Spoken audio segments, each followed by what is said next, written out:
Bonjour, bienvenue dans la série sur l'énergie du vide. Nous attaquons maintenant la version dans on voit tout ce qui concerne l'énergie du vide et tout ça, mais dans le cadre de la relativité générale. Donc nous allons attaquer maintenant la relativité générale. Alors, la relativité générale est la théorie relativiste de la gravitation. C'est une généralisation de la relativité restreinte. Celle-ci restant valide, mais seulement dans les voisinages infinitésimaux de tout point. Je n'entrerai pas ici dans tout le détail de sa construction et de sa validation, mais je vais présenter l'essentiel nécessaire pour la suite. Si vous voulez en savoir plus, j'ai une série sur la relativité restreinte et générale, une introduction. Vous avez aussi la série, cette première série est assez technique, bien qu'il y ait de grandes parties vulgarisées. Il y a la série vulgarisée qui s'appelle Vie et mort des étoiles, où je présente en profondeur les trous noirs. Et vous avez la série également vulgarisée sur la cosmologie. Le point important ici est que, en relativité générale, l'espace-temps est courbe. Alors, qu'est-ce que cela signifie? On connaît bien sûr la notion de droite et la notion de courbe. Celle-ci étant caractérisée par son rayon de courbure. C'est-à-dire qu'en un point, on peut tracer le cercle tangent à la courbe, et c'est le rayon de ce cercle.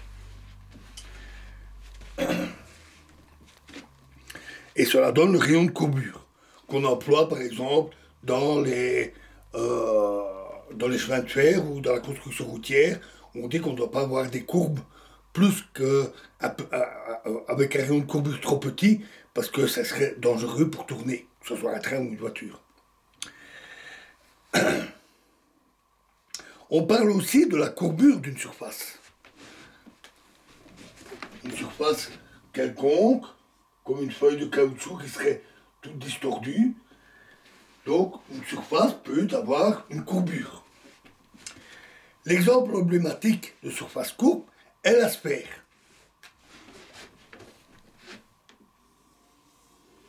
Alors, quand on parle de la sphère, on ne parle pas de la boule. La boule, c'est tout l'intérieur. Tandis que la sphère, c'est la surface de la boule. Donc on ne considère que la surface, comme si elle existait toute seule.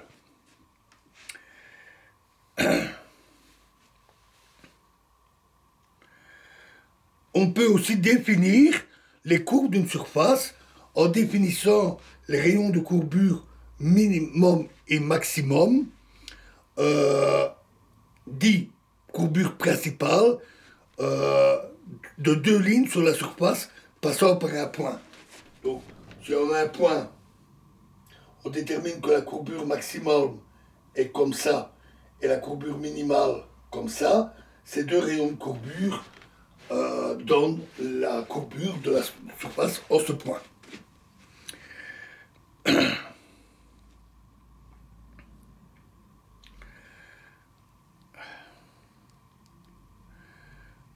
Alors,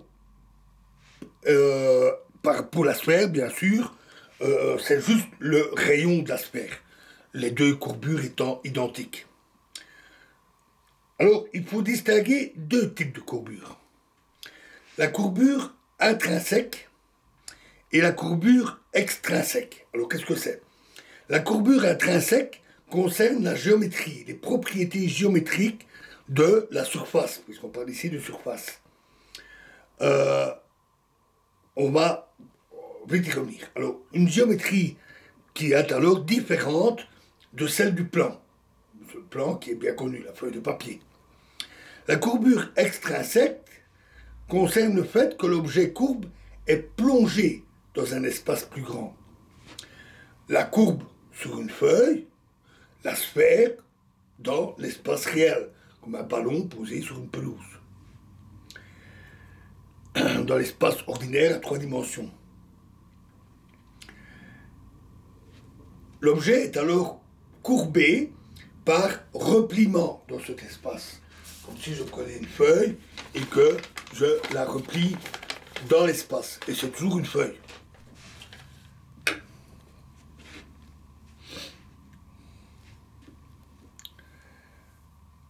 Alors, un bon moyen de décrire la géométrie, c'est l'utilisation des géodésiques et des triangles. Alors, une géodésique, c'est le chemin le plus court entre deux points.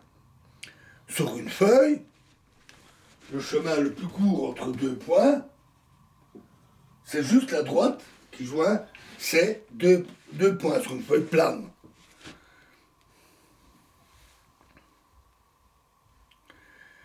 Sur une sphère, une géodésique, c'est un grand cercle.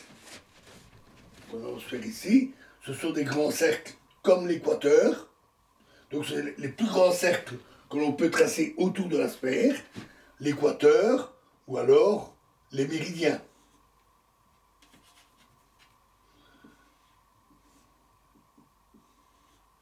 Les méridiens qui sont aussi des grands cercles.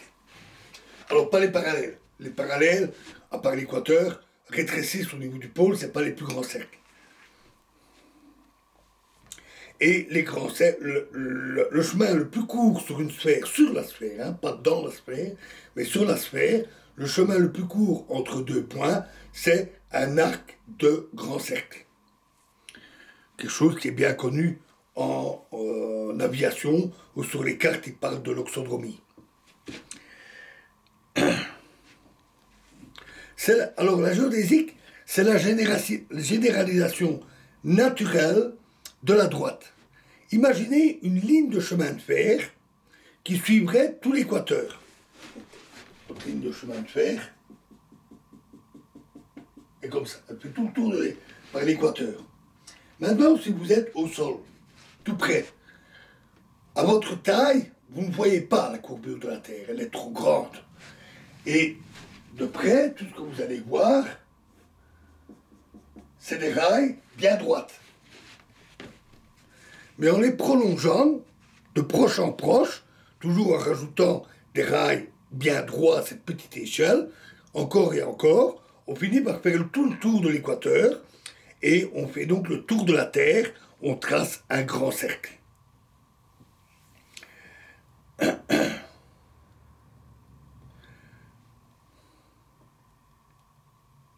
Alors, un triangle, c'est 3 segments de droite qui sont reliés entre eux.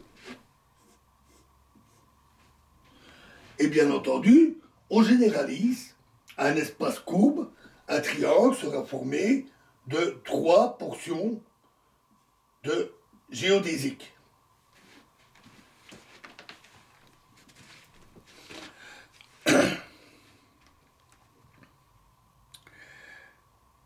Dans la géométrie euclidienne, qui est celle du plan, aussi de l'espace ordinaire à 3 dimensions, et c'est aussi la géométrie scolaire, c'est celle qu'on voit en premier à l'école.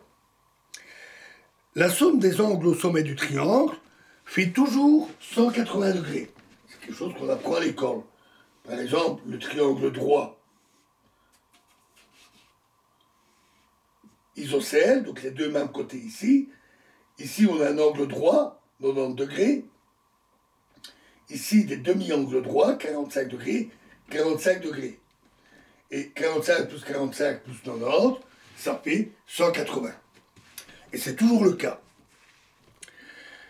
Alors, considérons la sphère et 3 géodésiques.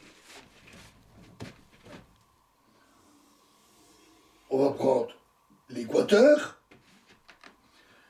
on va prendre un méridien, et on va prendre un autre méridien situé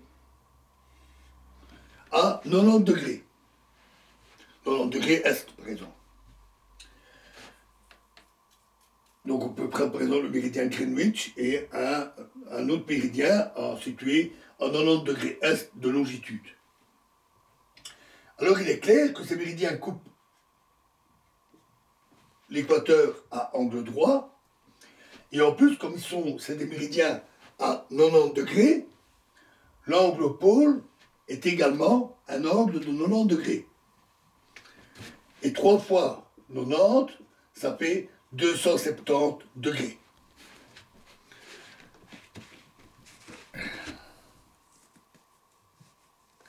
Donc la géométrie de la sphère n'est pas la géométrie euclidienne. On parle de géométrie sphérique, évidemment. Et lorsque la somme des angles fait moins que 180 degrés, on parle de géométrie hyperbolique. Parce que on peut construire des surfaces hyperboliques, et quand on fait, comme on vient de le faire avec la sphère, on obtient une somme qui est inférieure à 180 degrés. Alors, un autre moyen de voir que la géométrie est différente, c'est le fait qu'en géométrie euclidienne, deux droites parallèles ne se coupent jamais. Mais si on prend deux méridiens, disons deux méridiens proches, il est clair qu'au niveau de l'équateur, comme il coupe l'équateur à angle droit, ces deux méridiens sont parallèles au niveau de l'équateur. Et pourtant, ces méridiens se coupent au niveau des pôles. Donc, là, les parallèles se coupent. Ce qui est un peu bizarre pour des parallèles.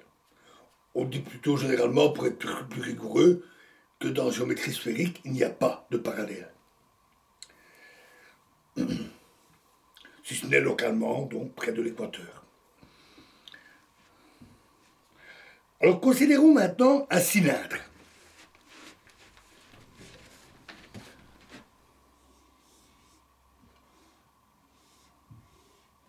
Et traçons dessus un triangle. Donc on trace une verticale, c'est une géodésique, une portion de cercle qui fait le tour, et on rejoint les deux autres bouts aussi avec une courbe légère, et on obtient ainsi un triangle. Quelle est la somme de ces angles au sommet? Eh bien, pour le savoir, c'est très facile. On va couper notre surface et on va l'étaler comme une feuille. Donc, un cylindre que l'on prend et que l'on étale. On obtient alors une simple feuille sur laquelle on retrouve notre triangle. Et c'est normal, puisque on le fait sans déchirer, par la coupure ici pour pouvoir l'étaler, sans déchirer la surface, sans la déformer. Et donc, la somme des angles au sommet, c'est celui de la géométrie euclidienne, c'est 180 degrés. La surface du cylindre obéit à la géométrie d'Euclide. On sait d'ailleurs qu'il est impossible d'aplatir, par exemple, un hémisphère, donc une demi-sphère, il est impossible de l'aplatir. C'est une des difficultés pour la cartographie. Il faut trouver toutes sortes d'astuces comme des projections, parce qu'on ne peut pas aplatir la sphère sans la déformer ou sans la déchirer. Tout le monde s'est déjà peut-être amusé à faire ça avec des pelures d'orange. Quand on a une demi-sphère de pelure d'orange, qu'on essaie de l'aplatir, elle s'aplatit, oui, mais elle se déchire.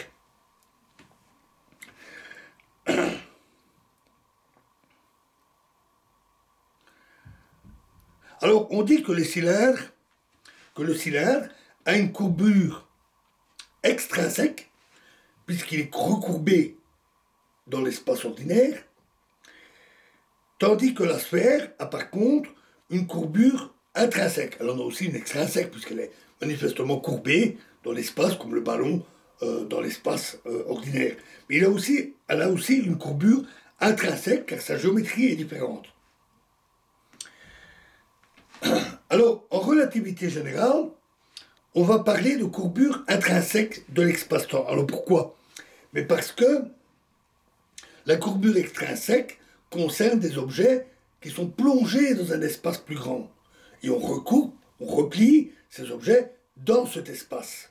Comme notre feuille pour faire un cylindre, ou comme une courbe à nouveau dessinée sur une feuille de papier, etc. Mais un tel espace extérieur n'est pas nécessaire a priori. On peut décrire un objet pour lui-même, et là on ne parle pas d'un espace extérieur dans lequel il serait plongé. On ne parlera donc que de sa courbure intrinsèque. Ici, on parle de l'espace-temps, de tout ce qui existe, l'univers. On parle uniquement des choses physiques qui sont décrites par l'espace et le temps. Et donc, ils ne sont pas plongés dans quelque chose de plus grand. Par conséquent, il n'y a que la courbure intrinsèque. Alors, on peut dire que c'est malheureusement pour la vulgarisation, parce qu'on visualise mentalement assez facilement la courbure extrinsèque, comme le cylindre, comme une feuille que l'on replie. Alors qu'une courbure intrinsèque, il concerne que la géométrie de la surface elle-même, c'est évidemment plus difficile à visualiser mentalement, à part réfléchir avec les géodésiques, les triangles, etc. Et donc c'est beaucoup moins évident. Voilà, et nous continuerons dans la prochaine vidéo. Je vous remercie.